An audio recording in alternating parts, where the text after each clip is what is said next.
ಏನಂತಮ್ಮ ಯಾಕೆ ಜಗಳ ಆಡಕತ್ತೀರಿ? ನೀರಿಲ್ಲ ಯಾಕ? ಯಾವಾಗ ಬರ್ತಾವ ನೀರು? ಎಷ್ಟು ದಿನಕ್ಕೊಮ್ಮೆ? ತಿಂಗಳಾಯ್ತು. ತಿಂಗಳ ತನ ನೀರು ಬರಲ್ರಿ.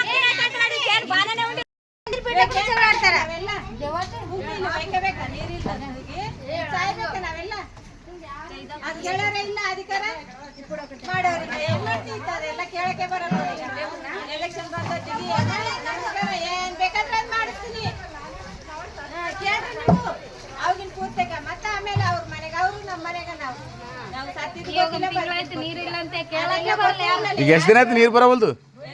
ಎಷ್ಟು ದಿನ ಆಯ್ತು ನೀರು ಬರವಲ್ದಮ್ಮ? 2 ತಿಂಗಳ ಸರಿ ನೀರಿಲ್ಲ. ಇನ್ನ ಬ್ಯಾಸಿಗೆ ಇವಾಗ ಚಾಲು ಆಗ್ಯದ. ಇನ್ನ ಮುಂದೇನಾಗ್ತದ ನಡೆ ಬಾರ. ಮೋಟರ್ ರಿಪೇರಿಂಗ್ ಮಾಡಲ್ಲ ಏನಾದ್ರು? ಬೋರಿಂಗ್ ಅವಲ್ಲ?